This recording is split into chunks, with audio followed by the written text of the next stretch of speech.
കർത്താവിൽ പ്രിയ സഹോദരി സഹോദരന്മാർക്ക് വന്ദനം അറിയിക്കുന്നു. നമുക്ക് ഉത്സാഹത്തോടെ കർത്താവിനെ ആരാധിപ്പാൻ ഇന്ന് ഒരവസരം കൂടെ കർത്താവ് തന്നല്ലോ. യുദ്ധത്തിൽ പരാജിതനായ ഒരു രാജാവ് തൻ്റെ അവശേഷിക്കുന്ന ചില പടയാളികളുമായി ഓടി രക്ഷപ്പെടാനായിട്ട് തീരുമാനിച്ചു.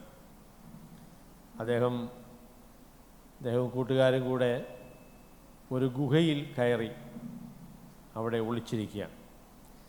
അവരെ പിന്തുടർന്ന സൈന്യം അല്ലെങ്കിൽ രാജാവ് അവരുടെ പിന്നാലെ വരുന്നുണ്ട്. അവരെ നോക്കി നിൽക്കുമ്പോൾ ഒരു ചിലന്തി ആ ഗുഹയുടെ കവാടം അല്ലെങ്കിൽ അതിൻ്റെ ആ മുൻവശം ചിലന്തി വല കെട്ടി. അവിടെ പിന്നാലെ വന്ന രാജാവ് അവർ നോക്കിയപ്പോൾ ചിലന്തി വല അവിടെ ആ ഗുഹയുടെ മുൻപിലുണ്ട്. അവിടെ നമുക്കറിയാമല്ലോ, ആളുകൾ ഗുഹയിലേക്ക് പ്രവേശിച്ചാൽ ചിലന്തി വല പൊട്ടുമല്ലോ. ചിലന്തി വല അപ്പോഴേ ആളുകളില്ല എന്നുള്ളതിൻ്റെ തെളിവാണ്. അപ്പോൾ അതുകൊണ്ട് അവർ ആ ഗുഹയിലേക്ക് പ്രവേശിച്ചില്ല. അവർ പോയി.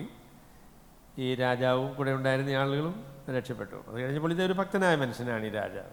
അദ്ദേഹം പറഞ്ഞൊരു പ്രസ്താവന നിങ്ങൾ കേട്ടിട്ടുണ്ടായിരിക്കുമെന്ന് ഞാൻ വിചാരിക്കുന്നു. അദ്ദേഹം പറഞ്ഞു, ദൈവം ഒരു മനുഷ്യന് അനുകൂലമാണ് എങ്കിൽ ചിലന്തി വല അത് ഇരുമ്പ് ഓടാമ്പലുകൾ പോലെ കരുത്തുള്ളതാണ്. എന്നാൽ ദൈവം ഒരു മനുഷ്യന് പ്രതികൂലമാണ് എങ്കിൽ ഇരുമ്പ് ഓടാമ്പലുകൾ ചിലന്തിവല പോലെ അത് ബലഹീനമാണ് എന്ന് പറഞ്ഞു. നല്ല പ്രസ്താവനയല്ലേ? ദൈവം ഒരു മനുഷ്യന് അനുകൂലമാണ് എങ്കിൽ ചിലന്തിവല അത് ഇരുമ്പ് ഓടാമ്പലുകൾ പോലെ കരുത്തുള്ളതാണ്. ദൈവം പ്രതികൂലമാണ് എങ്കിൽ ഇരുമ്പ് ഓടാമ്പലുകൾ ചിലന്തിവല പോലെ ബലഹീനമാണ്. അതിനെ സംരക്ഷിക്കാൻ സാധിക്കില്ല. ദൈവം അത്ഭുതകരമായി സംരക്ഷിച്ച ഒരു ദൈവ മനുഷ്യൻ്റെ കഥയാണ് അല്ലെങ്കിൽ ആ ചരിത്രമാണ് ഇന്ന് നമ്മൾ ഒരുമിച്ച് ചിന്തിക്കുന്നത്. അത് അപ്പോസ്തലപ്രവൃത്തികൾ അതിൻ്റെ 12-ാമത്തെ അധ്യായത്തിൻ്റെ 6 മുതൽ 17 വരെയുള്ള വാക്യങ്ങളാണ്. 6 മുതൽ 17 വരെയുള്ള വാക്യങ്ങൾ.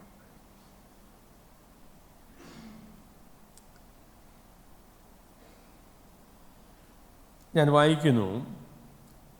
ഹെരോദാവ് അവനെ ജനത്തിൻ്റെ മുൻപിൽ നിർത്തുവാൻ ഭാവിച്ചതിൻ്റെ തലേ രാത്രിയിൽ പത്രോസ് 2 ചങ്ങലകളാൽ ബന്ധിക്കപ്പെട്ടവനായി 2 പടയാളികളുടെ നടുവിൽ ഉറങ്ങിയായിരുന്നു. വാതിലിൻ്റെ മുൻപിൽ കാവൽക്കാർ കാരാഗൃഹം കാത്തുകൊണ്ട് ഇരുന്നു. പെട്ടെന്ന് കർത്താവിൻ്റെ ദൂതൻ അവിടെ പ്രത്യക്ഷനായി. അറയിൽ ഒരു വെളിച്ചം പ്രകാശിച്ചു.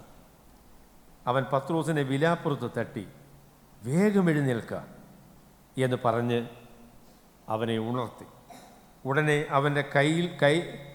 അവൻ്റെ ചങ്ങല കൈമേൽ നിന്ന് വീണുപോയി.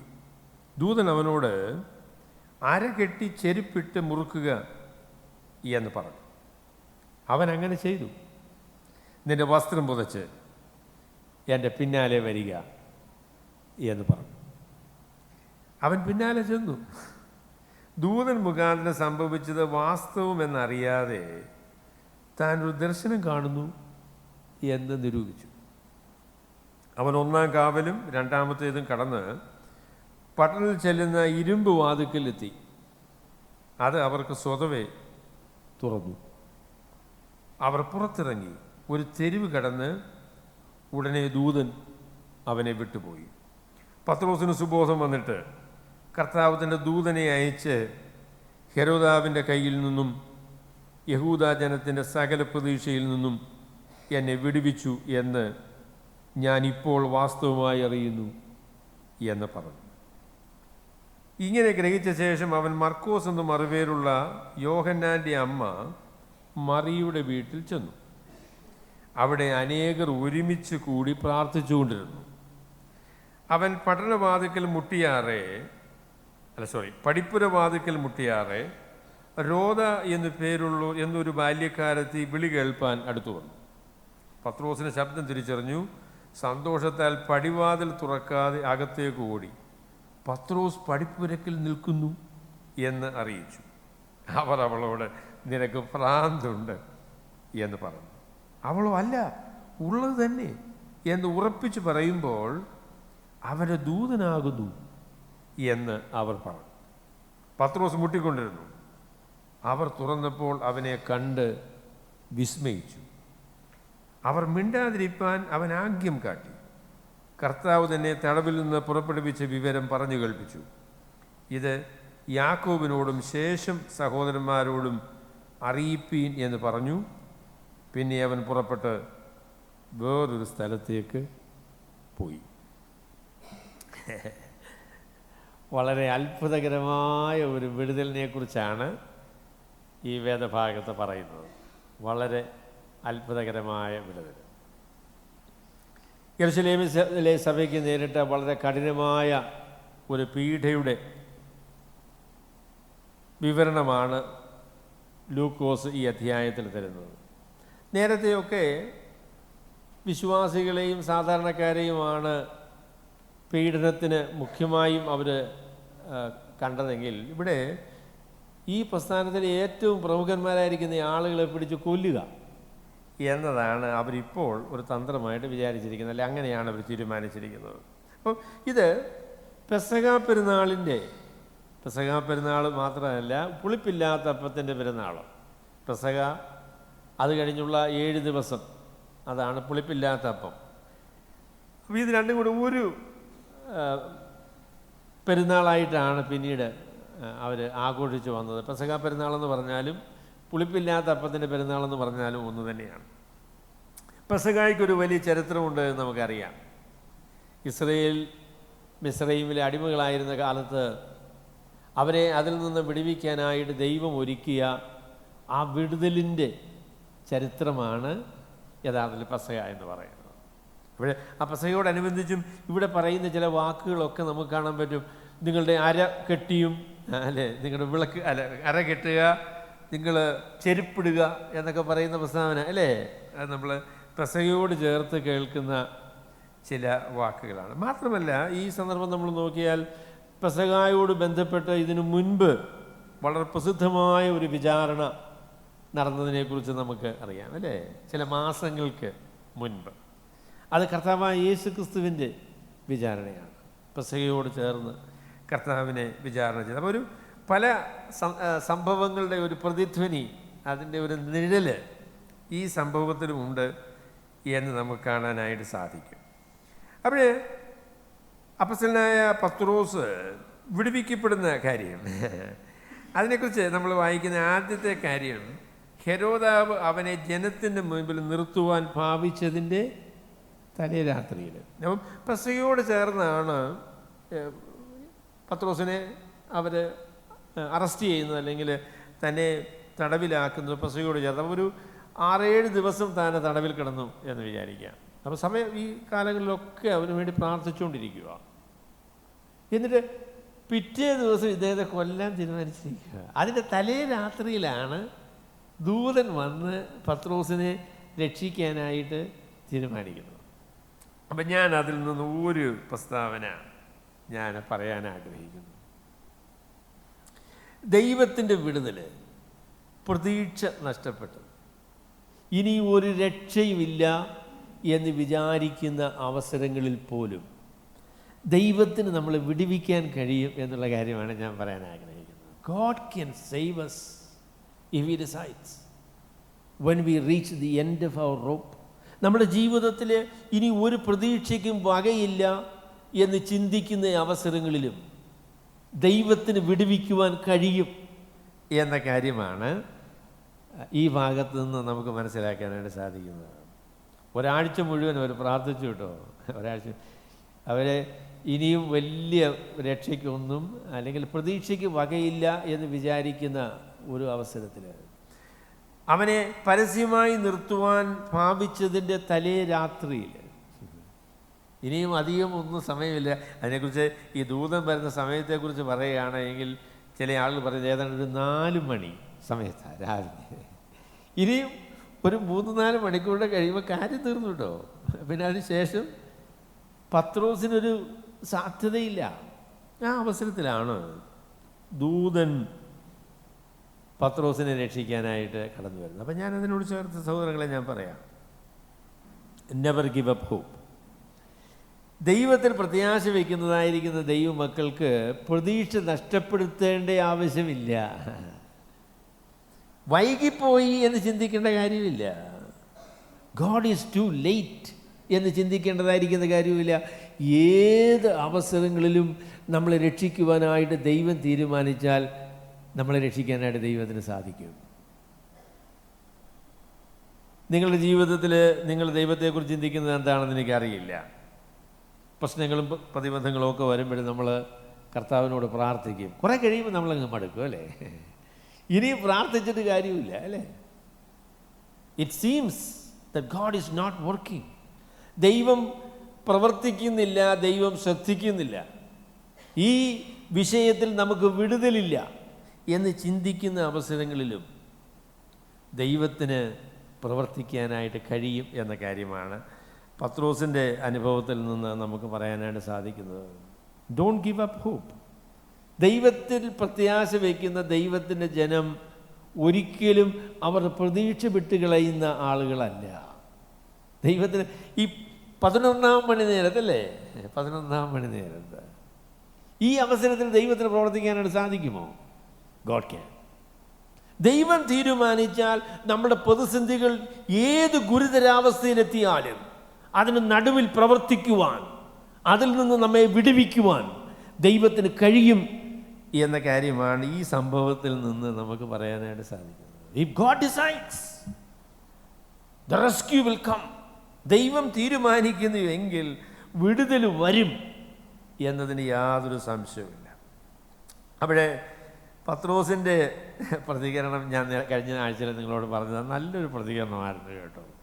തന്നെ കൊല്ലാനായിട്ട് തീരുമാനിച്ചതിൻ്റെ തലേ രാത്രിയിൽ പത്രോസ് 2 ചങ്ങലകളാൽ ബന്ധിക്കപ്പെട്ടവനായി 2 പടയാളികളുടെ നടുവിൽ ഉറങ്ങുകയായിരുന്നു. അപ്പോൾ അതിനെക്കുറിച്ചൊരു കമൻറ്റേറ്റർ പറഞ്ഞപ്പോൾ പറഞ്ഞു, സഭ ശ്രദ്ധയോടെ അവന് വേണ്ടി ദൈവത്തോട് പ്രാർത്ഥന കഴിച്ചു പോകും. അപ്പോൾ സഭയിലുള്ള ആൾക്കാർ ഉറങ്ങിയിട്ടില്ല കേട്ടോ. അവർ പത്രോസിനെ കുറിച്ച് ഭയങ്കര ഭാരപ്പെട്ട് അവർക്ക് ഉറക്കം നഷ്ടപ്പെട്ട് അവർ കർത്താവിനോട് പ്രാർത്ഥിച്ചുകൊണ്ടിരിക്കുകയാണ്. എന്നാൽ പത്രോസ് സുഖമായിട്ട് ഉറങ്ങുകയാണ്. അത് വളരെ അത്ഭുതകരമായിരിക്കുന്ന ഒരു പ്രതികരണമാണ്. ദൈവത്തിലുള്ളതിൻ്റെ ആശ്രയം. ചില ആളുകൾ പറയും ഒരു പക്ഷേ പത്രോസ് ഉറങ്ങാനുള്ള കാരണം പത്രോസിനോട് കർത്താവ് പറഞ്ഞായിരുന്നു, നീ വൃദ്ധനായ ശേഷം നിനക്കിഷ്ടമില്ലാത്ത സ്ഥലത്തേക്ക് നിന്നെ കൊണ്ടുപോകുന്ന ഒരവസരം വരും. അപ്പോൾ താനത്തിന് വൃദ്ധനൊന്നുമായിട്ടില്ല, അപ്പം അതുകൊണ്ട് കർത്താവ് പറഞ്ഞതില്ലയോ അപ്പോൾ ചാവില്ല എന്നൊരു തീരുമാനത്തിലായിരിക്കുക. I don't know what went through the mind of Peter. പത്രോസിൻ്റെ മനസ്സിൽ കൂടെ എന്താ കടന്നുപോയെന്ന് അറിയത്തില്ല.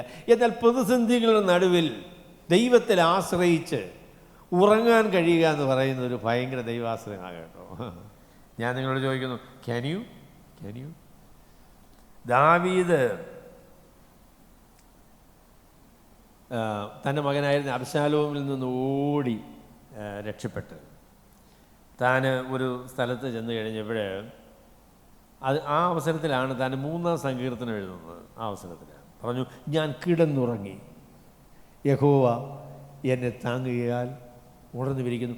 അവിടെ അബ്ശാലോം 2 തൻ്റെ കൗൺസിലേഴ്സ് ഉണ്ടായിരുന്നു. അപ്പോൾ 2 പേരോട് അഭിപ്രായം ചോദിച്ചു, എന്താ ചെയ്യേണ്ടത്? ഒരാൾ പറഞ്ഞു, ദാവീദ് ഓടി ഇപ്പോൾ പോയിരിക്കുകയാണ്, അത് ഞാൻ ഇപ്പോൾ പിന്തുടർന്നാൽ അവനെ കൊല്ലാൻ പറ്റും, നിങ്ങൾ അവനെ പിന്തുടർന്ന് ഇപ്പോൾ കൊല്ലണം എന്ന് പറഞ്ഞു. അപ്പോൾ മറ്റ് ദാവീദിൻ്റെ പക്ഷമുണ്ടായിരുന്ന ഒരാൾ ചാരനായിട്ട് അവരുടെ അബ്ശാലോമിൻ്റെ കൂടെ ഉണ്ടായിരുന്നു കേട്ടോ. അദ്ദേഹം പറഞ്ഞു, എൻ്റെ പൊന്നെ ഇപ്പം പോകരുത്. കാരണം എന്താണെന്ന് ചോദിച്ചാൽ കുട്ടികൾ കളഞ്ഞു പോയൊരു കരടിയെപ്പോലെ അദ്ദേഹം ഇങ്ങനെ കുർത്തിച്ച് നിൽക്കുന്ന അവസരം. ഇപ്പം ചെന്നാൽ അദ്ദേഹത്തെ തോൽപ്പിക്കാൻ പറ്റുകയില്ല. അതുകൊണ്ടൊന്ന് സെറ്റിൽ ചെയ്ത് വെച്ച് പയ്യെ നമുക്ക് അദ്ദേഹത്തെ കൈകാര്യം ചെയ്താൽ മതി എന്ന് പറഞ്ഞു. അവിടെ ആ അവസരത്തിൽ അഹിത്തോഫേലാണ് അവനെ ഇപ്പം പോയാൽ കൊല്ലാൻ പറ്റുമെന്ന് പറഞ്ഞു കേട്ടോ. ദാവീദിൻ്റെ ഒരു പ്രാർത്ഥനയുണ്ട്, അഹിത്തോഫേലിൻ്റെ ആലോചനയെ നീ അബദ്ധമാക്കണം എന്ന് ദൈവത്തോട് പ്രാർത്ഥിച്ച് നമുക്കറിയാം. ഏതായാലും അബ്ശാലോം അഹിത്തോഫേലിൻ്റെ ആലോചന സ്വീകരിച്ചില്ല, മറ്റേ ആലോചനയാണ് സ്വീകരിച്ചത്. അങ്ങനെ ഒരു തീരുമാനം എടുത്തത് കൊണ്ടാണ് ദാവീദിന് ഉറങ്ങാൻ പറ്റിയത്. ദൈവത്തിൻ്റെ കരങ്ങളിലേക്ക് പ്രാർത്ഥിച്ച് ഈ പ്രശ്നത്തെ ഏൽപ്പിച്ചതിന് ശേഷം ദാവീദ് പറഞ്ഞു, ഞാൻ കിടന്നുറങ്ങി, യഹോവ എന്നെ താങ്ങിയാൽ ഉണർന്നു വരിക്കുന്നു. ഒരു പുതിയ പ്രഭാതം കാണുവാൻ തനിക്കിടയായത് സ്വർഗത്തിലെ ദൈവം അതിൻ്റെ മധ്യത്തിൽ ഇറങ്ങി വന്ന് പ്രവർത്തിച്ചത് കൊണ്ടാണ്. അപ്പം അത് തന്നെയാണ് ഈ പത്രോസിനെ സംബന്ധിച്ച് നമുക്ക് പറയാനായിട്ട് സാധിക്കുന്നത്. അദ്ദേഹം ദൈവകരങ്ങളിലേക്ക് തന്നെ ഏൽപ്പിച്ച് താൻ ഇങ്ങനെ സുഖമായിട്ട് കിടന്ന് ഉറങ്ങുകയാണ്. അവിടെ അതിൻ്റെ സാഹചര്യത്തെക്കുറിച്ചുകൂടെ പറഞ്ഞിട്ടുണ്ട്, അറിയാമല്ലേ? 2 ചങ്ങലകളാൽ ബന്ധിക്കപ്പെട്ടവനായി. വലത്തെ കയ്യ് ഒരു പടയാളിയുമായിട്ട് ചേർത്ത് ബന്ധിച്ചിരിക്കുകയാണ്, ഇടത്തെ കയ്യ് വേറൊരു പടയാളിയുമായിട്ട് ചേർത്ത് ബന്ധിച്ചിരിക്കുകയാണ്. ഓടി രക്ഷപ്പെടുന്ന യാതൊരു സാഹചര്യവും ഇല്ല. കാരണം 2 പടയാളികളോട് ചേർത്ത് ഇദ്ദേഹത്തെ ബന്ധിച്ചിരിക്കുകയാണ്. എന്നിട്ട് 2 പടയാളികൾ വാതിലിൽ ഇദ്ദേഹം ഓടി രക്ഷപ്പെടാതിരിക്കാനായിട്ട് കാവൽ നിൽക്കുകയാണ്. അപ്പം അങ്ങനെ ഒരു സുരക്ഷിതമായ രക്ഷപ്പെടുവാൻ യാതൊരു സാഹചര്യവുമില്ലാത്ത അവസ്ഥയിലാണ് പത്രോസായിരിക്കുന്നത്. എൻ്റെ പ്രിയമുള്ളവരെ, ഞാൻ പറയും, എത്രമാത്രം പ്രതിസന്ധികൾ നമ്മുടെ ജീവിതത്തിൽ ഉയർന്നാലും, എത്രമാത്രം ശത്രുക്കൾ നമ്മുടെ നേരെ പ്രബലപ്പെട്ടാലും, കർത്താവ് വിചാരിച്ചാൽ ഇതൊന്നും ഒരു പ്രതിസന്ധി അല്ല എന്നതാണ് ദൈവത്തിൻ്റെ വചനം നമ്മളോട് പറയുന്നത്. നീ എന്നോട് കൂടെ ഇരിക്കുന്നുവല്ലോ. കർത്താവ് കൂടെ ഉണ്ട് എങ്കിൽ ഈ പറയുന്ന പരിപാടികളൊന്നും നമുക്ക് പ്രശ്നമല്ല. കർത്താവ് ഇല്ലെങ്കിൽ നമ്മുടെ കാര്യം പോക്കാ കേട്ടോ.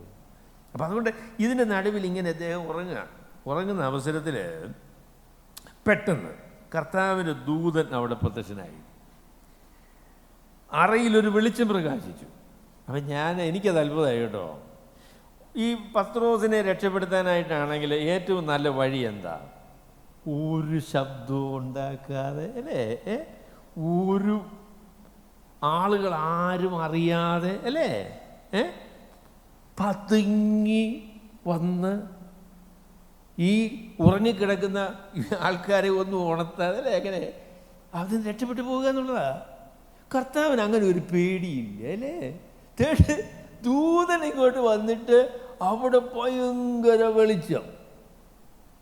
എന്നിട്ട് ദൂതന് ദേഹത്തെ തട്ടി, ആ പത്രോസേ എഴുന്നേക്ക് എന്ന് ശബ്ദത്തിലേക്ക് പറയുന്നേ.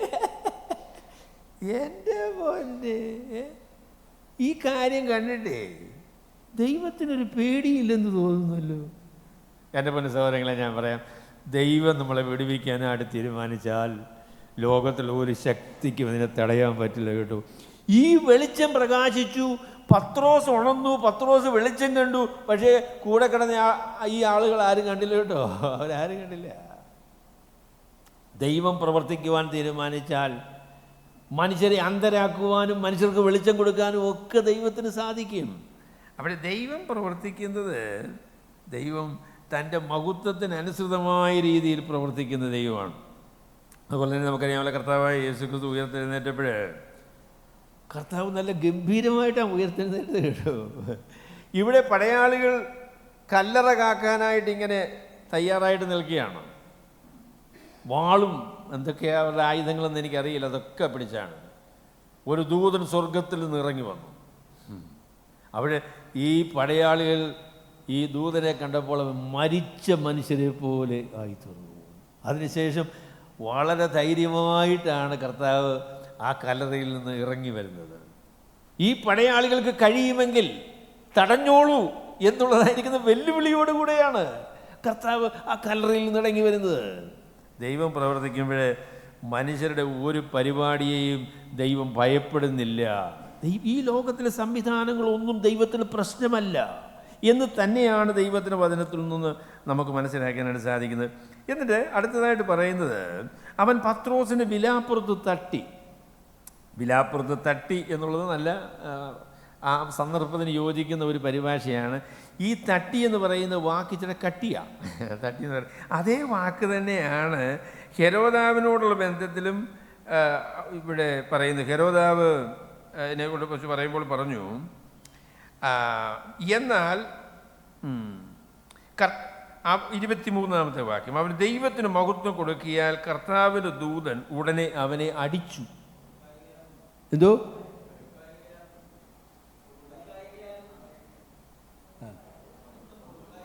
കൊടുക്കായിക്കല്ല. മഹത്വം കൊടുക്കായി, അങ്ങനെയല്ലേ വായിച്ചേ? അയ്യോ എന്നെ കർത്താവ്, മഹത്വം കൊടുക്കായികയാൽ ദൂതൻ എന്ത് ചെയ്തു? അവനെ അടിച്ചു. ഇത് രണ്ടും ഒരേ വാക്കാകട്ടോ. പത്രോസിനെ അടിച്ചു. എന്തിനു വേണ്ടിയാ? പത്രോസിനെ രക്ഷിക്കാനായിട്ട്. പത്രോസിനെ തട്ടി. ഹെരോദാവിനെ അടിച്ച എന്തിനാ? അവനെ തീർക്കാൻ വേണ്ടിയാണ്. ദൈവത്തിൻ്റെ കരം നമ്മെ രക്ഷിക്കുവാനായിട്ട് പര്യാപ്തമായിരിക്കുന്ന കരമായിരുന്നാൽ ദൈവത്തോട് എതിർത്ത് നിന്നാൽ അടി കിട്ടും കേട്ടോ. ആ അടി എന്ന് പറയുന്നത് പിന്നെന്താ പറയുന്നത്? അവൻ കൃമിക്കിരയായി പ്രാണനെ വിട്ടു. ദൈവത്തിൻ്റെ കരം രക്ഷിക്കുന്ന കരമാണ്, അതുപോലെ തന്നെ ശിക്ഷിക്കുന്ന കരവുമാണ് കേട്ടോ. ദൈവം നമുക്ക് അനുകൂലമെങ്കിൽ നമുക്ക് പ്രതികൂലമാര്? ദൈവം നമുക്ക് പ്രതികൂലമെങ്കിൽ നമുക്ക് അങ്ങനെ വാക്യമില്ല, ശരിയാ, പക്ഷെ തിരിച്ചു പറയാമല്ലേ? ദൈവം നമുക്ക് പ്രതികൂലമെങ്കിൽ നമുക്ക് അനുകൂലമാര്? അപ്പോഴേ പത്രോസിനെ തട്ടിയിട്ട് അദ്ദേഹം എഴുന്നേറ്റ് എന്നിട്ട് പറഞ്ഞു ഉണർത്തി. ഉടനെ അവൻ്റെ ചങ്ങല കൈമേൽ നിന്ന് വീണുപോയി. എൻ്റെ പല സാധനങ്ങൾ, നമ്മുടെ ബന്ധനങ്ങളൊന്നും ദൈവത്തിന് പ്രശ്നമല്ല കേട്ടോ. ഇതെങ്ങനെ അഴിഞ്ഞു പോയെന്ന് എനിക്കറിയത്തില്ല. എന്ത് ടെക്നിക്കായിരിക്കും അത്? ഈ മനുഷ്യരോട് ചേർത്ത് ബന്ധിച്ചിരിക്കുന്ന ഈ ചങ്ങല അഴിഞ്ഞു പോവുക എന്ന് പറഞ്ഞത് എന്തൊരു പരിപാടിയാണ്? അത് അഴിഞ്ഞു പോയി കേട്ടോ, അഴിഞ്ഞു പോയി. എന്നിട്ട് ദൂതൻ അവനോട് അര കെട്ടി ചെരുപ്പിട്ട് മുറുക്കുക എന്ന് പറഞ്ഞു. അതിനെക്കുറിച്ചും ഒരു കമൻറ്റേറ്റർ പറഞ്ഞപ്പോൾ പറഞ്ഞു, ഈ ചെരുപ്പും ഈ വസ്ത്രവും ഒക്കെ പത്രോസിൻ്റെ തന്നെ വസ്ത്രങ്ങളാണ്, പത്രോസിൻ്റെ തന്നെ ചെരുപ്പ്. കാര്യം ചോദിച്ചാൽ ഈ ജയിലിൽ ചെന്നാൽ അവർ ഒരു പ്രത്യേകമായിട്ടുള്ള പുതയ്ക്കാനൊരു പുതപ്പോ കിടക്കാനൊരു പായോ യാതൊരു സാധനവും കൊടുക്കില്ല, കഴിക്കാൻ ആഹാരമോ കൊടുക്കുകയില്ല. അതാണ് അന്നത്തെ ജയിലെന്ന് പറഞ്ഞാൽ. അങ്ങനെയാണ്. ഇന്നാണെങ്കിൽ പിന്നെ ദാരിദ്ര്യമാണെങ്കിൽ ജയിലിൽ പോയാൽ മതി, ഇല്ലയോ കീൽ സാറേ? അവിടെ അവർ മട്ടൻ വരെ കൊടുക്കുമെന്നാണ്, ഇല്ലയോ? ജയിലിൽ മട്ടൻ കിട്ടുന്നു ആഴ്ചയിൽ ഒരിക്കലും കാണും. ആദ്യ നൂറ്റാണ്ടിലാണെങ്കിൽ പട്ടിണി കിടന്ന് പല്ല് നോക്കിയുള്ളൂ. അതുകൊണ്ടാണ് ജയിലിൽ കിടക്കുന്ന ആളുകൾക്ക് അവരുടെ ബന്ധുക്കൾ ആഹാരം കൊണ്ടു കൊടുക്കണം, അല്ലെങ്കിൽ ചത്തുപോകും. പൗലോസ് തടവിലായിരുന്ന തടവിലായിരുന്നതിനെ കുറിച്ച് അനുഭവത്തെക്കുറിച്ച് പറഞ്ഞപ്പോൾ പറഞ്ഞു, അവരാരും എന്നെ വന്ന് കണ്ടില്ല എന്ന് പറഞ്ഞു. ആസ്തിയിലുള്ളവരൊക്കെ എന്നെ ഉപേക്ഷിച്ചു, അവരാരും എന്നെ വന്ന് കണ്ടില്ല. ചില ദിവസങ്ങളിൽ ഒരു പക്ഷേ പൗലോസിന് ആഹാരമില്ലാതെ പട്ടിണി കിടക്കേണ്ടതായിട്ട് വന്നു കാണും. അന്ന് ജയിലുകളിലൊന്നും കൊടുക്കൂല. അവിടെ കിടക്കാനൊരു ഇടമോ പുതയ്ക്കാനൊരു പുതപ്പോ അതൊന്നും കിട്ടുകയില്ല. അപ്പം അത്രമാത്രം ദുരിതപൂർണമായ ഒരു സാഹചര്യത്തിൽ നിന്നാണ് പത്രോസിനെ ദൈവം രക്ഷിക്കുന്നത് എന്നാണ് ഞാൻ പറയാൻ ആഗ്രഹിച്ചത്. എന്നിട്ട് പറഞ്ഞു, നിൻ്റെ വസ്ത്രം പുതച്ച് എൻ്റെ പിന്നാലെ വരിക എന്ന് പറഞ്ഞു. അവൻ പിന്നാലെ ചെന്നു. ദൂതൻ മുഖാന്തരം സംഭവിച്ചത് വാസ്തവമെന്നറിയാതെ താൻ ഒരു ദർശനം കാണുന്നു എന്ന് നിരൂപിച്ചു. അപ്പോൾ പത്രോസിന് ഈ സംഭവിച്ച കാര്യം ദൈവം തൻ്റെ ദൂതനെ അയച്ച്, നേരത്തെ തന്നെ പുള്ളി ദർശനം കണ്ടൊരു പരിചയമൊക്കെ പുള്ളിക്കുണ്ടല്ലോ അല്ലേ? തുപ്പട്ടിയൊക്കെ ഇറക്കിയൊക്കെ പുള്ളി ദർശനമൊക്കെ കണ്ടിട്ടുള്ള ആളാണ്. അദ്ദേഹം വിചാരിച്ച ഏതായാലും ഒരു ദർശനം കാണുകയാണ്. ദൂതൻ വരുന്നു, ചങ്ങല വീഴുന്നു, പുള്ളി ഇതെടുത്ത് പുതയ്ക്കുന്നു, പുതച്ചുകൊണ്ട് ഇങ്ങനെ പോകുന്നു എന്നൊരു ദർശനം കാണുന്നു എന്നാണ് പുള്ളി വിചാരിച്ചത്. എന്നിട്ട് അവർ 1-ാം കാവിലെ 2-ാമത്തതും കടന്ന് പട്ടണത്തിൽ ചെല്ലുന്ന ഇരുമ്പ് വാതിക്കലെത്തി. അതവർക്ക് സ്വതവേ തുറന്നു. അവൻ പുറത്തിറങ്ങി ഒരു തെരുവ് കടന്നു. ഉടനെ ദൂതൻ അവനെ വിട്ടുപോയി. അപ്പോൾ ഞാനിതിൽ നിന്ന് പറയാൻ ആഗ്രഹിക്കുന്ന ഒരു കാര്യം, ഇതിന് ഒരർത്ഥത്തിൽ പറയുകയാണെങ്കിൽ പത്രോസിൻ്റെ ദർശനവുമായിട്ട് ഒരു ബന്ധം ഇതിനുണ്ട് കേട്ടോ. പത്രോസിൻ്റെ ദർശനവുമായിട്ട് ജാതികളുടെ മാനസാന്തരം, ദൈവസഭയിലേക്കുള്ള പ്രവേശനം, അതിൻ്റെ ഒരു ചെറിയ ചിത്രവും ഈ വിടുതലിൽ നമുക്ക് കാണാനായിട്ട് സാധിക്കും. വാട്ട് ഹാപ്പൻഡ് ടു ദി ദൈവം രക്ഷിക്കുന്ന മനുഷ്യർക്ക് എന്താണ് സംഭവിക്കുന്നത് എന്നതിൻ്റെ ഒരു ചിത്രവും നമുക്ക് ഈ വിടുതലിൽ കാണാനായിട്ട് സാധിക്കും. കർത്താവിൻ്റെ വെളിച്ചം നമ്മളുടെ ചുറ്റും മിന്നി, അത് രക്ഷയ്ക്ക് ഒരു ചിത്രമല്ലേ അല്ലേ? 2 കൊരിന്ത്യർ 4-ാമത്തെ അധ്യായത്തിൽ അപ്പോസ്തലനായ പൗലോസ് പറഞ്ഞപ്പോൾ എന്താ അദ്ദേഹം പറഞ്ഞു, ഈ ലോകത്തിൻ്റെ ദൈവം, സുവിശേഷത്തിൻ്റെ വെളിച്ചം അവരുടെ ഹൃദയങ്ങൾ പ്രകാശിക്കാതിരിക്കേണ്ടതിന് ഈ ലോകത്തിൻ്റെ ദൈവം അവിശ്വാസികളുടെ മനസ്സ് കൂടാക്കിയിരിക്കും. എന്നാൽ സുവിശേഷത്തിൻ്റെ വെളിച്ചം നമ്മുടെ ഹൃദയങ്ങളിൽ പ്രകാശിച്ചിട്ട്, മറ്റുള്ളവരെല്ലാം കണ്ടില്ല കേട്ടോ. ഇത് സെലക്റ്റീവ് അല്ലേ? ഈ പടയാളികളൊന്നും ഈ വെളിച്ചം കണ്ടില്ല, അവർ കടന്ന് പിന്നെ ഉറങ്ങുക. പക്ഷെ പത്രോസ് കണ്ടു. അവിടെ അതുപോലെ ഈ ലോകത്തുള്ളതായിരിക്കുന്ന അവിശ്വാസികളുടെ മനസ്സ് കുരുടായി അവർക്ക് ഈ വെളിച്ചം കാണാതെ ഇരിക്കുമ്പോൾ ദൈവത്തിൻ്റെ വെളിച്ചം കണ്ട് ആ വെളിച്ചത്തിനാൽ പ്രകാശിതരായി തീരുവാനുള്ള മഹാഭാഗ്യം ആണ് ദൈവം നമുക്ക്. ഒരു ചിത്രമാണതല്ലേ? എന്നിട്ട് കൈമേൽ നിന്ന് ചങ്ങലകൾ അഴിഞ്ഞു വീണു. എൻ്റെ പല സഹോദരങ്ങളെ ഞാൻ പറയാം, കർത്താവിൻ്റെ അടുക്കിലേക്ക് വരുന്ന നമ്മുടെ ബന്ധനങ്ങളെ അഴിച്ചു കളയുന്ന, നമുക്ക് സ്വാതന്ത്ര്യം വരുത്തുന്ന ദൈവത്തിൻ്റെ പ്രവർത്തനമാണ് ദൈവത്തിൻ്റെ വിമോചനം, അല്ലെങ്കിൽ സുവിശേഷത്തിൻ്റെ സ്വാതന്ത്ര്യം എന്ന് പറയുന്നതാണ്. അതിൻ്റെ ഒരു ചിത്രം നമുക്കിവിടെ കാണാനായിട്ട് സാധിക്കും. നിങ്ങളെ എന്തൊക്കെയാണ് ബന്ധിച്ചിട്ടിരിക്കുന്നത് എനിക്കറിയില്ല, എന്നാൽ സുവിശേഷം നമ്മളെ സ്വതന്ത്രമാക്കുന്നതാണ്. നമ്മുടെ കരങ്ങളിൽ നിന്ന്, നമ്മുടെ ജീവിതങ്ങളിൽ നിന്ന് ബന്ധനത്തിൻ്റെ കെട്ടുകൾ അഴിഞ്ഞു പോകുന്ന, സ്വാതന്ത്ര്യം വരുത്തുന്ന ആ ഒരു അനുഭവമാണ് ഇവിടെ നമുക്ക് കാണാനായിട്ട് സാധിക്കും. പിന്നെ പറഞ്ഞു, അടഞ്ഞിരിക്കുന്ന വാതിലുകൾ തുറക്കുന്നത് അല്ലേ? നമുക്ക് വേണ്ടി വാതിലുകൾ തുറന്ന് നമ്മുടെ ജീവിതത്തിന് വിശാലത വരുത്തി അവസരങ്ങളും സാഹചര്യങ്ങളും ഒരുക്കി ആ നിലയിൽ കർത്താവ് പ്രവർത്തിക്കുന്നവനാണ് എന്നുള്ളതിൻ്റെ ഒരു ചിത്രം കൂടെ ഈ വിമോചനത്തിൽ നമുക്ക് കാണാനായിട്ട് സാധിക്കും.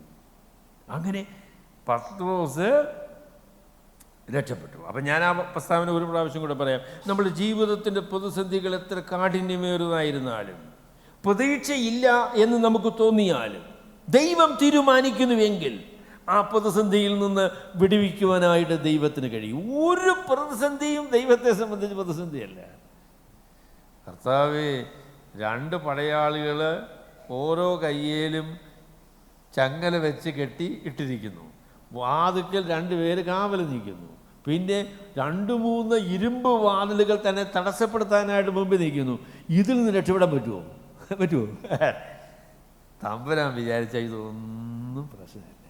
നമ്മുടെ ജീവിതത്തിലെ പ്രശ്നങ്ങൾ എന്താണെന്ന് എനിക്കറിഞ്ഞുകൂടാ. നിങ്ങളുടെ ജീവിതത്തിലെ പ്രശ്നങ്ങൾ എന്താണെന്ന് എനിക്കറിഞ്ഞുകൂടാ. നിങ്ങൾ പറയുന്നത് ഇതിൽ നിന്ന് രക്ഷപ്പെടാൻ പറ്റൂല അല്ലേ?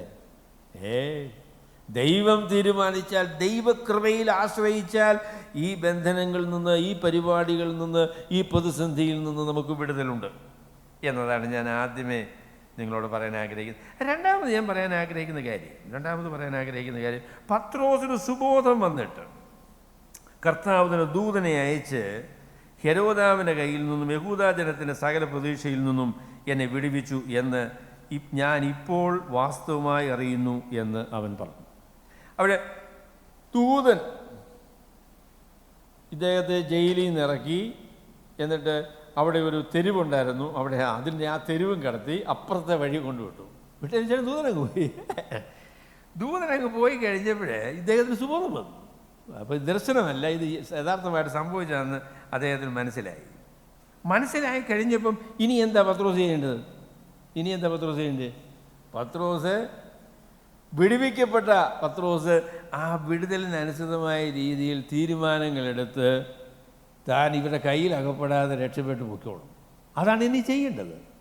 അപ്പോൾ അതാണ് ഞാൻ രണ്ടാമത് നിങ്ങളോട് പറയാൻ ആഗ്രഹിക്കുന്നത്. ദൈവം അത്ഭുതങ്ങളെ പ്രവർത്തിക്കുന്നു എന്നുള്ളത് കൊണ്ട് നമ്മുടെ ഉത്തരവാദിത്വങ്ങളിൽ നിന്ന് നമുക്ക് രക്ഷപ്പെടാം എന്നതിനർത്ഥമില്ല. നമ്മൾ അത്ഭുതങ്ങളെ പ്രവർത്തിക്കുന്ന ദൈവമാണ് എന്നുള്ളത് കൊണ്ട് ഇനി എനിക്കൊന്നും ചെയ്യാനില്ല, എനിക്കൊരു ഉത്തരവാദിത്വമില്ല എന്ന് പറയാനായിട്ട് സാധിക്കുകയില്ല.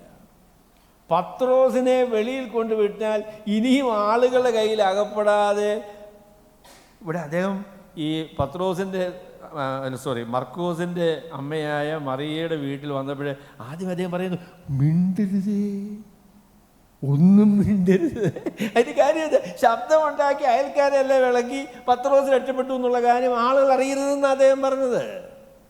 ആ നിശബ്ദതയൊന്നും ജയിലിലുണ്ടായിരുന്നില്ല. തമ്പുരാൻ പ്രവർത്തിച്ചപ്പോൾ അങ്ങനെയൊന്നും മിണ്ടരുത്, അറിയരുതെന്ന് പറഞ്ഞില്ല.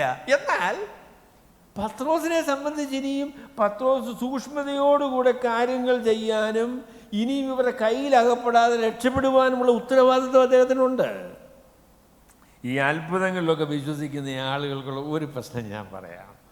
അത്ഭുതമാണെന്നേ പിന്നെ അത്ഭുതമേ ഉള്ളൂ, അവർക്ക് യാതൊരു വിധമായിരിക്കും ഉത്തരവാദിത്വവും ഇല്ല. അത്ഭുത രോഗശാന്തിയിൽ വിശ്വസിക്കുന്ന ആളുകളുണ്ട്. അത്ഭുത രോഗശാന്തി ഞങ്ങൾക്ക് വിശ്വാസം കേട്ടോ. കർത്താവിന് ഹിതമാണ് എങ്കിൽ അത്ഭുതകരമായി രോഗത്തിൽ നിന്ന് വിടുതൽ നൽകാനായിട്ട് സാധിക്കും. അത്ഭുത രോഗശാന്തി കിട്ടിക്കഴിഞ്ഞാൽ നമ്മളെന്ത് വേണം? ഡോക്ടർമാരെ കൊണ്ട് നമുക്ക് ആവശ്യമില്ല, അല്ലേ? ഡോക്ടർക്ക് എന്താ ഇവിടെ കാര്യം, അല്ലയോ? അങ്ങനെയൊന്നും പറയണ്ടേ, യാതൊരു കാര്യമില്ല. നിങ്ങൾ അത്ഭുത രോഗശാന്തിയിൽ വിശ്വസിക്കുന്നയാളാണ് എങ്കിലും ദൈവം തന്നതായിരിക്കുന്ന സാഹചര്യവും ബുദ്ധിയും അനുസരിച്ച് സുബോധത്തോടുകൂടെ നിങ്ങളുടെ രോഗത്തിന് ചികിത്സ ചെയ്യാനുള്ളതായിരിക്കുന്ന ബാധ്യത നിങ്ങൾക്കുണ്ട്. ഞങ്ങൾ പെന്തിക്കോസുകാരായിരുന്ന കാലത്ത് ഞങ്ങൾ അത്രയും പോഷണം കാണിച്ചില്ലെങ്കിൽ എൻ്റെ ജ്യേഷ്ഠൻ ഭയങ്കര പെന്തിക്കോസാണ്, കൂടിയ പെന്തിക്കോസാണ്. അവിടെ അദ്ദേഹത്തിൻ്റെ ഭാര്യയ്ക്ക് ഷുഗറിൻ്റെ പ്രശ്നമുണ്ട്. അധികമൊന്നുമില്ല, ഏതാണ്ട് 450, 500 അത്രയുള്ള ഷുഗറേ ഉള്ളൂ, അത്രയുള്ള ഷുഗറേ ഉള്ളൂ. അപ്പോൾ അദ്ദേഹം പറഞ്ഞു, എന്ത് ഷുഗർ? ഷുഗർ എന്ന് പറഞ്ഞാൽ എന്താണ്? അങ്ങനെയൊക്കെ പറഞ്ഞ് കുറച്ച് നാളൊക്കെ നിന്നിട്ടോ. എന്നിട്ട് കാലിലൊരു മുറിവുണ്ടായി. ഇത് കരിയില്ല. പ്രാർത്ഥിക്കുകയോ അത്ഭുതരോ ശാസിക്കുകയൊക്കെ ചെയ്തു. ഏതായാലും ശരി, മരുന്ന് കഴിക്കാത്ത ഈ വിദ്വാൻ, ഞാൻ എൻ്റെ ജ്യേഷ്ഠനെ കുറിച്ച് ഇത് ചിലപ്പോൾ ചില ആളുകൾ ചിലപ്പോൾ കേൾക്കുമായിരിക്കും, എനിക്കറിയില്ല, ഏതായാലും പറയാതിരിക്കാൻ പറ്റില്ല. ഏതായാലും മരുന്ന് കഴിക്കാത്ത ഇദ്ദേഹം തൻ്റെ ഭാര്യയെ 2 വർഷത്തോളം ബിലീവേഴ്സ് ഹോസ്പിറ്റലിൽ അഡ്മിറ്റ് ചെയ്തിട്ടിരുന്നു. 2 വർഷം ചികിത്സ ചെയ്തിട്ടാണ് അവർക്ക് നടക്കാൻ പറ്റിയല്ലോ ഇപ്പോഴും. ദൈവമേ, നല്ല ആരോഗ്യമുള്ള സ്ത്രീയായിരുന്നു കേട്ടോ. അദ്ദേഹത്തിന് ഒരുപാട് പ്രായവും ഉണ്ടായിരുന്നില്ല. വീൽ ചെയറിലാണ് ഇപ്പോൾ ഇരിക്കുന്നത്. ഈ അമിത ഭക്തിയാണ് അതിന് കാരണമായത്. എൻ്റെ പൊന്നു സഹോദരങ്ങളെ, ഞാൻ പറയാം, അത്ഭുതങ്ങളെ പ്രവർത്തിക്കുന്ന ദൈവം എല്ലായ്പ്പോഴും അത്ഭുതങ്ങൾ ചെയ്ത് ആ നിലയിൽ നമ്മളെ നിലനിർത്തും എന്നുള്ള ഉദ്ദേശം അതല്ല ദൈവത്തിൻ്റെ രീതി എന്ന് പറയുന്നത്. അതല്ല. ഒരു കാര്യം കൂടെ ഞാൻ നിങ്ങളോട് പറയാം. അതെന്താണെന്ന് ചോദിച്ചാൽ, ഇസ്രയേൽ മക്കൾ 40 സംവത്സരം മരുഭൂമിയിലായിരുന്ന കാലത്ത് എല്ലാം രാവിലെ എഴുന്നേക്കുമ്പോൾ അവരെന്ത് ചെയ്യും? രാവിലെ എഴുന്നേക്കും, ഒരു മുറമോ എന്തെങ്കിലും എടുത്തുകൊണ്ട് മുറ്റത്തിറങ്ങും. എന്നിട്ട് മന്ന പറക്കുക. താഴോട്ട് മന്ന വീഴുന്ന ഈ മന്ന പറക്കി കൊണ്ടുപോയി കുക്ക് ചെയ്യുകയോ എന്തെങ്കിലുമൊക്കെ കഴിച്ചോളുക. അതാണ് രീതി. കനാൻ നാട്ടിൽ ചെന്നതിന് ശേഷം അവർ കനാൻ നാട്ടിൽ ചെന്നു. പിറ്റേ ദിവസം മുറ്റത്തിറങ്ങി നോക്കും, മന്നയില്ല. മന്ന തിന്നു. ഇനി എന്താ ചെയ്യണമെന്നറിയാമോ? അത് കൂന്താലി ഇതുമൊക്കെ എടുത്ത് കിളച്ച് കൃഷി ചെയ്ത്, വാഴയും ചേമ്പുമൊക്കെ അവിടെ ഉണ്ടാവുമെന്ന് എനിക്കറിയത്തില്ല, അവരെന്താ കൃഷി ചെയ്യുന്നതെന്ന് എനിക്കറിയത്തില്ല. ഏതായാലും അതൊക്കെ ചെയ്ത് അപ്പോൾ കർത്താവ്, അയ്യോ മന്ന എന്ത് മന്ന നിന്ന് മുന്നേ, ഇനി നീ കിളച്ച് എന്തെങ്കിലുമൊക്കെ കൃഷി ചെയ്ത് ആഹാരം സമ്പാദിച്ചോളാൻ. അതാണ് കർത്താവ് പറഞ്ഞത്. അപ്പം എന്നോട് ചില സ്നേഹിതന്മാരെ ചോദിച്ചിട്ടുണ്ട്, ദൈവത്തിന് കഴിയുകയില്ലേ രോഗം മാറ്റിക്കൊടുക്കാനായിട്ട്? അത്ഭുതകരമായ രീതിയിൽ രോഗം മാറ്റാൻ ദൈവത്തിന് കഴിയത്തില്ലയോ? അപ്പം ഞാൻ അവരോട് ചോദിക്കും, കനാൻ ദേശത്ത് മന്ന കൊടുക്കാനായിട്ട് ദൈവത്തിന് കഴിയത്തില്ലയോ? ഇല്ലയോ? എൻ്റെ കർത്താവ് കഴിയുമെന്നേ, പക്ഷെ വേണ്ടെന്ന് കർത്താവ് തീരുമാനിച്ചു. ദൈവം അത്ഭുതങ്ങളെ പ്രവർത്തിക്കുന്നു എന്നുള്ളത് നമ്മുടെ ഉത്തരവാദിത്വങ്ങളെ മറികടക്കാനുള്ള ഒരു രീതിയല്ല. ദൈവം അത്ഭുതങ്ങളെ പ്രവർത്തിക്കുന്നു എന്നുള്ളത് ബുദ്ധിപൂർവമായ തീരുമാനമെടുക്കുവാനും ജീവിതത്തെ സംബന്ധിച്ച് സുബോധത്തോടു കൂടിയുള്ള തീരുമാനമെടുക്കുവാനുമുള്ള ഉത്തരവാദിത്വത്തെ ഇല്ലായ്മ ചെയ്യുന്നില്ല. അവിടെ അതിനെക്കുറിച്ച് ഒരു പ്രസംഗം പറഞ്ഞു, പത്രോസ് ഏതാനും അത്ഭുതകരമായിട്ട് രക്ഷപ്പെട്ട ആളാണല്ലോ അല്ലേ? അപ്പം രാവിലെ ആയപ്പോൾ പത്രോസ് മുറ്റത്തിറങ്ങിയ കണ്ടോ വലിയ ആൾക്കാരാണല്ലോ നിങ്ങൾ, എന്നെ പിടിക്കാനാണ് നോക്കിയാലേ എന്നൊന്നും അദ്ദേഹം പറഞ്ഞില്ല. അദ്ദേഹം പറയുന്നത് രാവിലെ ആകുന്നതിന് മുന്നമേ അദ്ദേഹം അവിടെ നിന്ന് രക്ഷപ്പെട്ട് എങ്ങോട്ടാ പോയെന്ന് ലൂക്കോസ് തന്നെ പറയുന്നില്ല. എവിടെയോ പോയി, ഇവർക്ക് പിടിക്കാൻ പറ്റാത്ത സ്ഥലത്ത്, അവരന്വേഷിച്ചാൽ കണ്ടെത്താൻ കഴിയാത്ത സ്ഥലത്ത് പത്രോസ് പോയി ഒളിച്ചിരിക്കുകയാണ്. അല്ലെങ്കിൽ അവിടെ നിന്ന് അവരുടെ ആ സ്വാധീന വലയത്തിൽ നിന്ന് അവനെ പിടിക്കാൻ കഴിയുന്ന മേഖലയിൽ നിന്ന് അദ്ദേഹം രക്ഷപ്പെട്ട് സുരക്ഷിത സ്ഥാനത്തേക്ക് പോയി. അപ്പോൾ അത് വളരെ പ്രധാനപ്പെട്ട ഒരു കാര്യമാണ്. അപ്പം ദൈവം അത്ഭുതങ്ങളെ പ്രവർത്തിക്കുന്നു, ദൈവം അത്ഭുതങ്ങൾ പ്രവർത്തിക്കാനായിട്ട് കഴിവുള്ളയാളാണ്. എന്നാൽ നമ്മെ ദൈവം ഏൽപ്പിച്ചിരിക്കുന്ന ഉത്തരവാദിത്തങ്ങളെ അത് ഇല്ലായ്മ ചെയ്യുന്നില്ല. ദൈവം നമ്മളെ ഏൽപ്പിച്ചിരിക്കുന്നതായ ഉത്തരവാദിത്തങ്ങൾ ഇല്ലായ്മ ചെയ്യുന്നില്ല. ഞാൻ അതിനെക്കുറിച്ച് ഒരു സഹോദരൻ സാക്ഷ്യം പറഞ്ഞപ്പോൾ അത് പറഞ്ഞ് എനിക്ക് ഇഷ്ടപ്പെട്ടു. അദ്ദേഹം പറഞ്ഞു, സാക്ഷ്യം പറഞ്ഞു, നമ്മുടെ സമീറാണ് സാക്ഷ്യം പറഞ്ഞു, കർത്താവേ ഈ പരീക്ഷയിൽ എന്നെ രക്ഷിക്കണം, പക്ഷേ ഞാൻ പഠിക്കാൻ തയ്യാറാണ്. അതൊരു നല്ല തീരുമാനമാണ്. കർത്താവേ നീ എന്നെ പരീക്ഷയിൽ വിജയിപ്പിക്കണം, പക്ഷേ ഞാൻ പഠിക്കാനായിട്ട് തയ്യാറാണ്, പ്രാർത്ഥനാപൂർവ്വം ഞാൻ പഠിച്ചോളാം. അപ്പോൾ അതുകൊണ്ട് കുഞ്ഞുങ്ങളോടൊക്കെ പറയാം, നിങ്ങൾ പരീക്ഷ നല്ല മാർക്ക് കിട്ടാനായിട്ട് പ്രാർത്ഥിക്കണം. കർത്താവെ നല്ല മാർക്ക് എനിക്ക് തരണം എന്ന് പ്രാർത്ഥിക്കും. പക്ഷേ അതിനോട് ചേർത്ത് കർത്താവിനോട് കാര്യം പറഞ്ഞു, കർത്താവെ ഞാൻ നന്നായിട്ട് പഠിക്കുകയും ചെയ്തോളാം, ഞാൻ ഈ ഫോണും നോക്കി ഇതിനകത്തിരിക്കുന്ന സമയം കളയുന്നത് ഉപേക്ഷിക്കാം, ഞാൻ ശ്രദ്ധയോടുകൂടെ പഠിക്കാം. അത്ഭുതങ്ങൾ ദൈവം പ്രവർത്തിക്കുന്നു എന്നുള്ളത് നമ്മുടെ ഉത്തരവാദിത്വങ്ങൾ നിർവഹിക്കുന്നതിന്, സുബോധത്തോടുകൂടെ തീരുമാനമെടുക്കുന്നതിന്, ജീവിതത്തെ ക്രമപ്പെടുത്തുന്നതിന് അതിന് ഒരു മറുവഴിയല്ല, അല്ലെങ്കിൽ അതിന് പകരമുള്ള ഒരു കാര്യമല്ല. ദൈവം തൻ്റെ കാരുണ്യത്തിൽ നമ്മുടെ പ്രതിസന്ധികളുടെ നടുവിൽ ഇടപെടുന്നവനും നമ്മെ വിടുവിക്കുന്നവനുമാണ്. എന്നാൽ ദൈവം നമ്മളെ വിടുവിച്ച് കഴിയുമ്പോൾ, ദൈവം നമുക്ക് സാഹചര്യങ്ങൾ അനുവദിക്കുമ്പോൾ, ദൈവം നമ്മളോട് പറഞ്ഞ ഉത്തരവാദിത്വങ്ങൾ ഗൗരവമായി എടുത്ത് അനുസരണത്തോടുകൂടെ തീരുമാനങ്ങൾ എടുക്കുവാനും പ്രവർത്തിക്കുവാനും ഉള്ളതായിരിക്കുന്ന ഉത്തരവാദിത്വമുണ്ട്.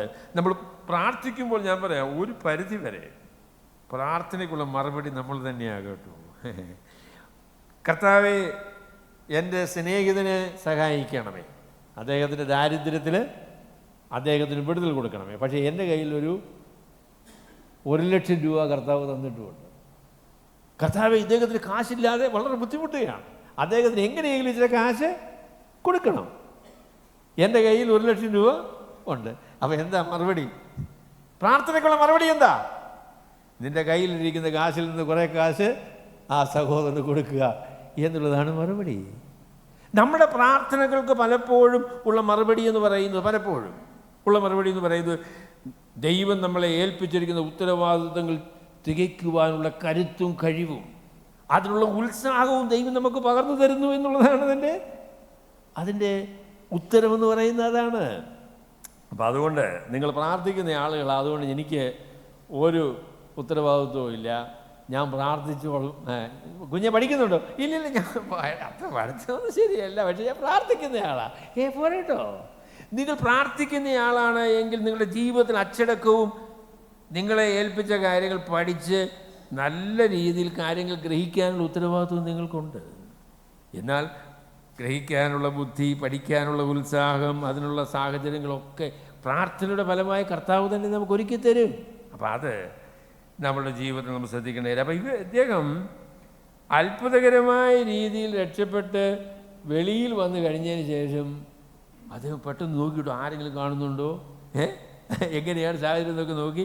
അപ്പോൾ അദ്ദേഹം ചിന്തിച്ചപ്പോൾ പറഞ്ഞു, ശരി, നമ്മളുടെ കുറേ സഹോദരന്മാരെ മിക്കവാറും മർക്കോസിൻ്റെ അമ്മ മറിയയുടെ വീട്ടിൽ പ്രാർത്ഥിക്കുന്നുണ്ടാവും, അവരുടെ അടുക്കലൊന്ന് ചെന്ന് ഇക്കാര്യത്തെക്കുറിച്ച് പറഞ്ഞതിന് ശേഷം അവിടെ നിന്ന് രക്ഷപ്പെടാം എന്നുള്ള തീരുമാനമാണ് പത്രോസ് എടുത്തത്. അതൊരു നല്ല തീരുമാനമാണ്. ആ നിലയിൽ പ്രവർത്തിക്കാനുള്ള ഉത്തരവാദിത്വം നമുക്കുണ്ട് എന്നുള്ളതാണ് ഞാൻ രണ്ടാമത് പറയാൻ ആഗ്രഹിക്കുന്ന കാര്യം. അവൻ പടിപ്പുര വാതിക്കൽ മുട്ടിയാറെ രോധ എന്നൊരു ബാല്യക്കാരത്തെ വിളി കേൾപ്പാനായിട്ട് അടുത്തു വന്നു. പത്രോസിന് ശബ്ദം തിരിച്ചറിഞ്ഞു. സന്തോഷത്താൽ പടിവാതിൽ തുറക്കാതെ അകത്തേക്ക് ഓടി. പത്രോസ് പടിപ്പുരയ്ക്കൽ നിൽക്കുന്നു എന്നറിയിച്ചു. അപ്പോൾ അതിനെക്കുറിച്ച് ഒരു കമൻറ്റേറ്റർ പറഞ്ഞു, ഈ ഇരുമ്പ് വാതിലും ഇങ്ങനെയുള്ള പരിപാടികളും ഒക്കെ സ്വതവേ തുറന്നു കിട്ടിയ പത്രോസ് ഇവിടെ ഈ വാതിലിന് മുമ്പിൽ നിന്ന് മുട്ടേണ്ട കാര്യമുണ്ടോ? അപ്പോൾ അതേ പറയില്ല, എടാ വാതിലൊന്നും എനിക്ക് പ്രശ്നമല്ല, ഇരുമ്പ് വാതിൽ അതിൽ തുറന്നു കിട്ടും, നിങ്ങൾ തുറന്നില്ലെങ്കിലും പ്രശ്നമൊന്നുമില്ല. എല്ലായ്പ്പോഴും ഒന്നും അങ്ങനെ സംഭവിക്കാനായിട്ട് പോകുന്നില്ല. അപ്പോൾ അദ്ദേഹം വന്ന് മുട്ടിയിട്ടോ. മുട്ടിയപ്പോഴേ രോധ എന്ന് പറയുന്ന ഒരു ബാല്യക്കാരത്തി വന്ന് ഈ വാതിൽ തുറന്നില്ല. അപ്പോഴേ ദൂതൻ അവന് വാതിൽ തുറന്നു കൊടുത്തു. എന്നാൽ രോധ പത്രോസിന് വാതിൽ തുറന്നു കൊടുത്തില്ല. അകത്തേക്ക് ഓടിയിട്ട് പത്രോസ് വന്നു എന്നുള്ള കാര്യം പറഞ്ഞു. ഈ രോധ എന്ന് പറയുന്ന ബാല്യക്കാരത്തി, അപ്പോൾ അതിനെക്കുറിച്ച് ഒരാൾ പറഞ്ഞു, ഇദ്ദേഹത്തിൻ്റെ പേരെന്തിനാ ലൂക്കോസ് രേഖപ്പെടുത്തുന്നത്? അദ്ദേഹം വളരെ അപ്പം മറിയെന്ന് പറയുന്ന ആളുടെ പേര്, പിന്നെ രോധ എന്ന് പറയുന്ന ബാല്യക്കാരത്തെ. അപ്പം അതിനെക്കുറിച്ച് ഒരാൾ പറഞ്ഞ കാര്യം എനിക്ക് സാധ്യമാണെന്ന് തോന്നുന്നു. കാരണം ഈ സംഭവം ലൂക്കോസിന് പറഞ്ഞു കൊടുത്തത് രോധയായിരിക്കും. താൻ ഇൻ്റർവ്യൂ ചെയ്തപ്പോൾ ഇൻ്റർവ്യൂ ചെയ്ത ഒരാളാണ് ഈ രോധ എന്ന് പറയുന്ന ബാല്യക്കാരത്തി.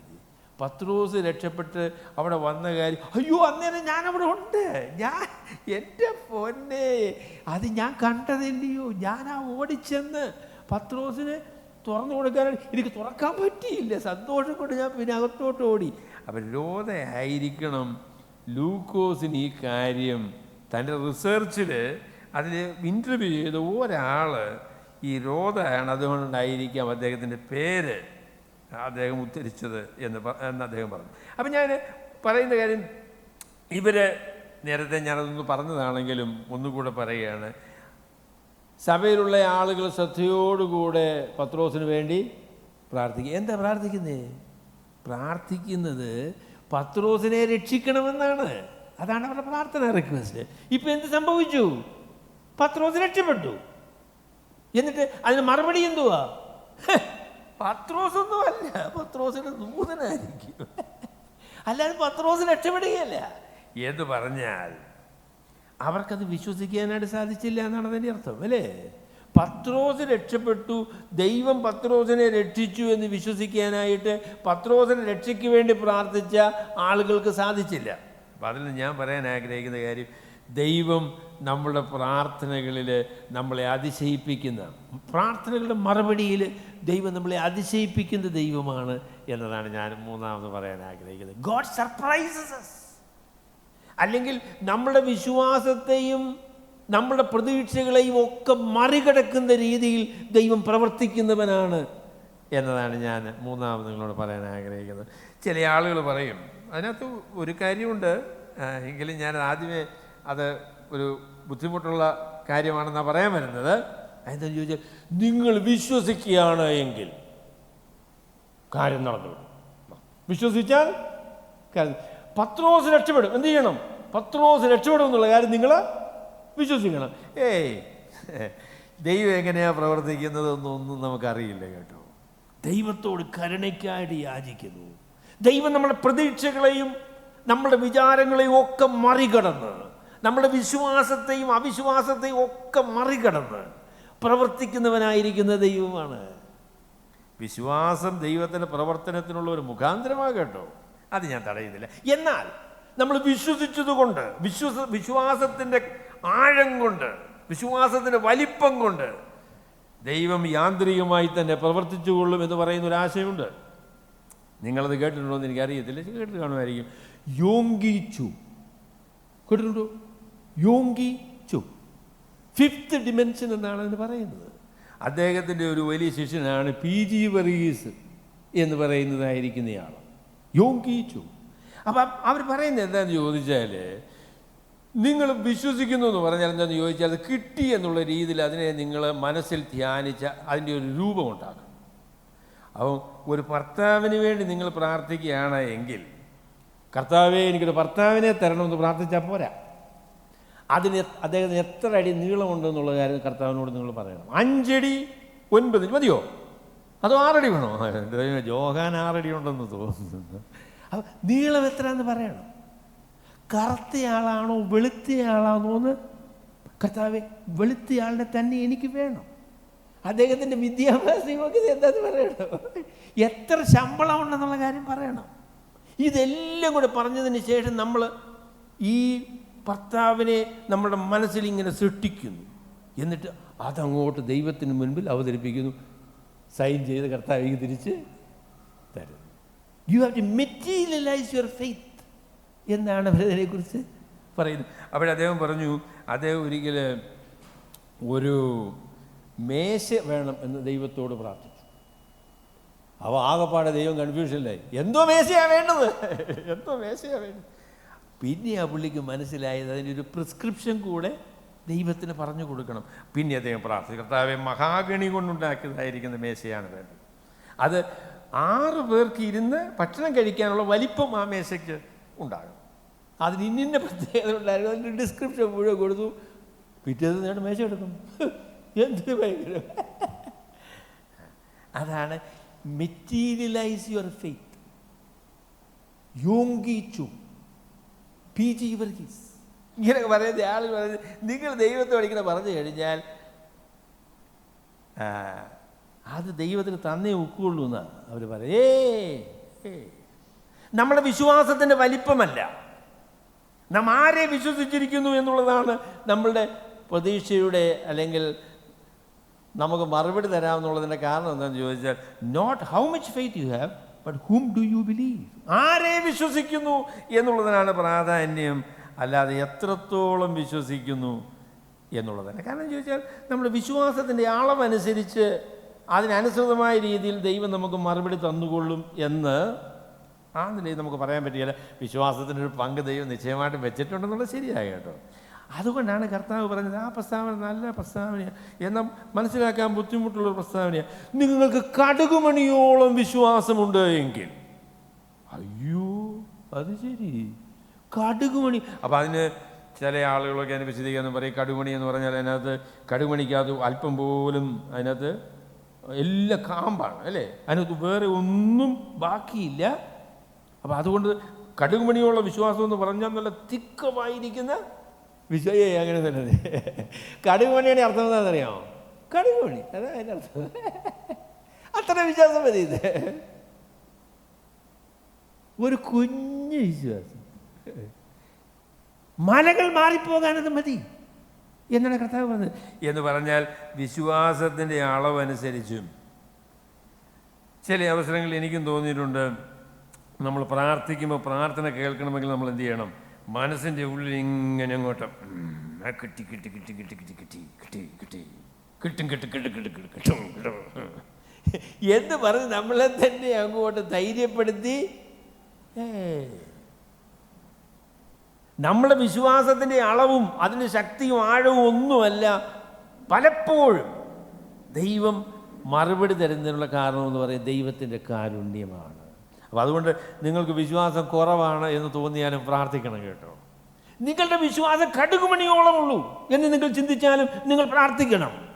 കാരണം വലിയവനായിരിക്കുന്ന ദൈവം ആ കടുകുമണി പോലെയുള്ളതായിരിക്കുന്ന വിശ്വാസം ഉപയോഗിച്ച് ദൈവം നമുക്ക് മറുപടി നൽകാനായിട്ട് മനസ്സുള്ള ആളാണ്.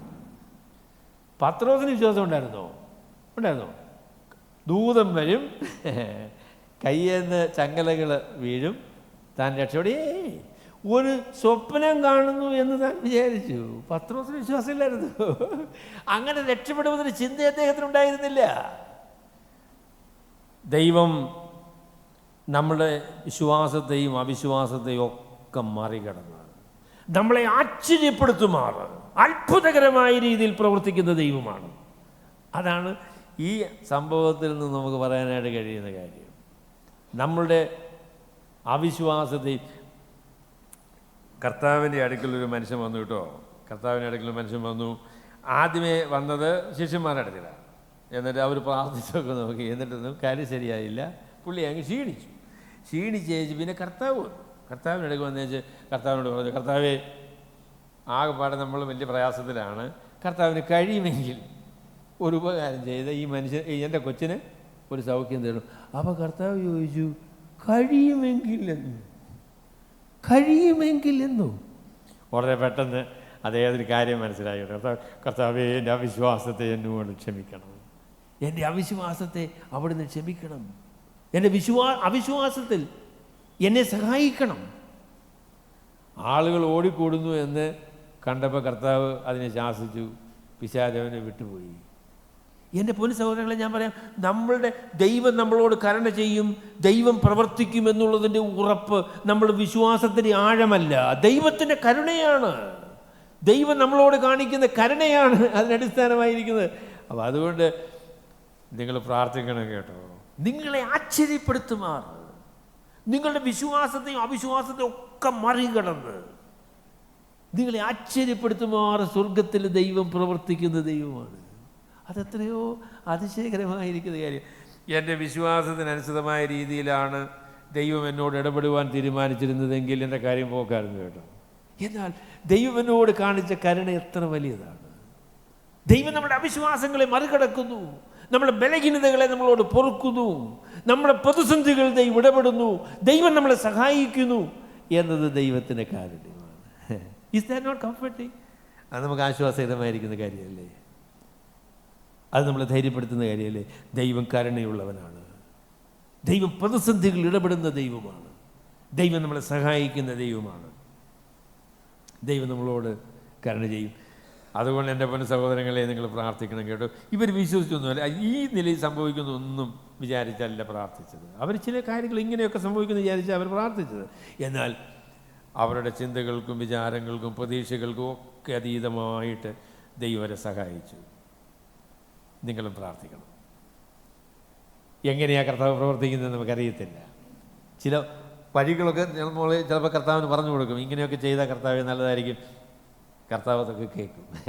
എന്നാൽ അതിനേക്കാളൊക്കെ അപ്പുറത്തായിട്ട് പ്രതീക്ഷകളെയും ഒക്കെ മറികടന്നുകൊണ്ട് നമ്മളെ ആശ്ചര്യപ്പെടുത്തുമാർ അതിശയകരമായി പ്രവർത്തിക്കുവാൻ ദൈവത്തിന് കഴിയും, ദൈവത്തിന് മനസ്സുണ്ട്. അത്രമാത്രം ദൈവം നല്ലവനാണ് എന്ന കാര്യമാണ് എനിക്ക് അവസാനമായിട്ട് പറയാനുള്ളത്. He will answer, he will look with favour. ദൈവം നമ്മളോട് കരുണ ചെയ്യും, ദൈവം നമ്മളെ സഹായിക്കും. ചില പ്രതിസന്ധികളൊക്കെ വന്നപ്പം ഞാൻ എൻ്റെ ഭാര്യയോട് പറഞ്ഞു, വിശ്വാസം പോരാന്ന് പറഞ്ഞു കേട്ടോ. വിശ്വാസം പറയും, ഇച്ചിരി കൂടുതൽ വിശ്വാസം ഉണ്ടെങ്കിൽ നല്ലതാണ് എന്നുള്ളത് പറഞ്ഞു. എനിക്ക് പിന്നെ മനസ്സിലായി, എൻ്റെ വിശ്വാസത്തിന് കൂടുതലൊന്നുമല്ല, അദ്ദേഹത്തിൻ്റെ വിശ്വാസത്തിന് കുറഞ്ഞു പോയതുകൊണ്ടുമല്ല, ദൈവം കരുണ ചെയ്തത് കൊണ്ടാണ് വിമോചനവും വിടുതലും ലഭിച്ചത്. ദൈവം കരുണ ചെയ്തത് കൊണ്ടാണ്. വിശ്വാസമുള്ള നല്ല കാര്യം, ആശ്രയം ദൈവത്തിൽ എത്രത്തോളം ആശ്രയിക്കാൻ കഴിയുന്നത് നമുക്ക് വലിയ നല്ല കാര്യം തന്നെയാണ്. എന്നാൽ നമുക്ക് ഇച്ചിരി അല്ലെങ്കിൽ വിശ്വസിക്കാനായിട്ട് കഴിയുന്നില്ല. ചില അവസരങ്ങളിൽ നമുക്ക് വിശ്വസിക്കാൻ പ്രയാസമാണ്. എങ്കിലും പ്രാർത്ഥിക്കണം, ദൈവത്തോട് കരുണയ്ക്കായി യാചിക്കണം. ദൈവം നമ്മുടെ പ്രാർത്ഥനകളെ കേൾക്കും, ദൈവം നമ്മളോട് കരുണ ചെയ്യും, ദൈവം നമ്മളെ സഹായിക്കും. അത് ദൈവത്തിന് മഹാകാരുണ്യമാണ്. ഞാൻ പറഞ്ഞ കാര്യം ഒന്നും കൂടെ പറഞ്ഞ് ഞാൻ അവസാനിപ്പിക്കാം. നമ്മുടെ പ്രതിസന്ധികൾ എത്ര കാഠിന്യമേറിയതായിരുന്നാലും, പ്രതീക്ഷയും പ്രത്യാശയും ഒന്നുമില്ലാത്ത വിധം നമ്മുടെ പ്രശ്നങ്ങൾ ഗുരുതരമായിരുന്നാലും ദൈവം അത്ഭുതകരമായി പ്രവർത്തിക്കുവാൻ കഴിവുള്ളവനാണ്. തലേ രാത്രിയിൽ പ്രശ്നം ഏറ്റവും ഗുരുതരമായിരിക്കുന്ന അവസരത്തിൽ അത്ഭുതകരമായി പ്രവർത്തിക്കുവാനായിട്ട് ദൈവത്തിന് സാധിക്കും. അപ്പം അതുകൊണ്ട് നമ്മൾ ദൈവത്തോട് പ്രാർത്ഥിക്കണം. അതാണ് നമുക്ക് ആദ്യമായി പറയാൻ സാധിക്കുന്നത്. രണ്ടാമത് പറയാൻ കഴിയുന്ന കാര്യം, ദൈവം അത്ഭുതങ്ങളെ പ്രവർത്തിക്കുന്നു, ദൈവം നമ്മളെ വിടുവിക്കുന്നു എന്നുള്ളത് കൊണ്ട് നമ്മുടെ ഉത്തരവാദിത്തങ്ങളിൽ നിന്ന് നമുക്ക് രക്ഷപ്പെടാനായിട്ട് സാധിക്കുകയില്ല. നമ്മൾ ഉത്തരവാദിത്തങ്ങളെ ഗൗരവമായി എടുത്ത് ദൈവം തന്ന അത്ഭുതകരമായ വിടുതലിനെ ആസ്വദിക്കുന്നതോടുകൂടെ തന്നെ ദൈവം നമ്മളെ ഏൽപ്പിച്ച ഉത്തരവാദിത്തങ്ങളെയും ഗൗരവമായി വീക്ഷിക്കേണ്ടത് ആവശ്യമാണ്. മൂന്നാമത്, ദൈവം നമ്മളെ വിശ്വാസത്തിൻ്റെ ആഴം കൊണ്ടൊന്നുമല്ല നമ്മളെ സഹായിക്കുന്നത് കേട്ടോ. വിശ്വസിക്കുവാനും ആഴമായി വിശ്വസിക്കുവാനും കടപ്പാട് നമുക്കുണ്ട് എന്നുള്ളത് ശരിയായിരിക്കുമ്പോൾ തന്നെ നമ്മുടെ അവിശ്വാസത്തെയും ബലഹീനതകളെയും ഒക്കെ മറികടന്ന് ദൈവം നമ്മളെ ആശ്ചര്യപ്പെടുത്തുന്ന ദൈവമാണ്. അതുകൊണ്ട് കർത്താവിൽ നമുക്ക് ആശ്രയിക്കാം, കർത്താവിനോട് നമുക്ക് പ്രാർത്ഥിക്കാം. He will surprise you with his wonderful answers. ആശ്ചര്യകരമായ ഉത്തരങ്ങൾ കൊണ്ട് ദൈവം നിങ്ങളെ അതിശയിപ്പിക്കും. ആ അതിശയങ്ങളും ആശ്ചര്യവും നമ്മുടെ ജീവിതത്തിൽ അനുഭവിക്കുവാൻ കഴിയും വിധം ദൈവത്തിൽ നമുക്ക് ആശ്രയിക്കാം, ദൈവത്തോട് പ്രാർത്ഥിക്കാം. ദൈവം നമ്മളെ അനുഗ്രഹിക്കുമാറാകട്ടെ. ഞങ്ങളെ സ്നേഹിക്കുന്ന ഞങ്ങളെ വാഴ്ത്തപ്പെട്ട കർത്താവേ, അവിടുന്ന് എത്ര നല്ല ദൈവമാണ്. ഞങ്ങളുടെ ജീവിതത്തിൻ്റെ പ്രതിസന്ധികൾ എത്ര കാഠിന്യമേറിയതായിരുന്നാലും അതിന് നടുവിലിറങ്ങി വന്ന് അവിടത്തേക്ക് ഞങ്ങളെ സഹായിപ്പാൻ കഴിയും എന്നുള്ളതോർത്ത് ഞങ്ങൾ നന്ദിയോടെ അങ്ങേ സ്തുതിക്കുന്നു. അതുകൊണ്ട് ഒരിക്കലും പ്രതീക്ഷ വിട്ടുകളയാതെ പ്രത്യാശയോടുകൂടെ ദൈവത്തോട് പ്രാർത്ഥിപ്പാൻ, ദൈവത്തിൽ ആശ്രയിപ്പാൻ അവിടെ ഞങ്ങളെ സഹായിക്കണമെന്ന് പ്രാർത്ഥിക്കുന്നു. ഞങ്ങളെ ഏൽപ്പിച്ചിരിക്കുന്ന ഉത്തരവാദിത്വങ്ങൾ വിശ്വസ്തയോടെ നിർവഹിപ്പാൻ ഞങ്ങളെ സഹായിക്കണമേ. ഞങ്ങളെ ആശ്ചര്യപ്പെടുത്തുന്ന ദൈവമേ, നന്ദിയോടെ ഞങ്ങൾ അങ്ങേ സ്തുതിക്കുന്നു. ഞങ്ങളുടെ അവിശ്വാസത്തെയും ബലഹീനതകളെയും കുറവുകളെയും ഒക്കെ അവിടുന്ന് മറികടന്നല്ലോ. അതിനായിട്ട് നന്ദിയോടെ സ്തോത്രം. കർത്താവെ, അങ്ങയിൽ ഞങ്ങൾ ആശ്രയിക്കുന്നു, നന്ദി പറയുന്നു. കർത്താവായ യേശുക്രിസ്തുവിൻ്റെ വിലയേറിയ നാമത്തിൽ തന്നെ.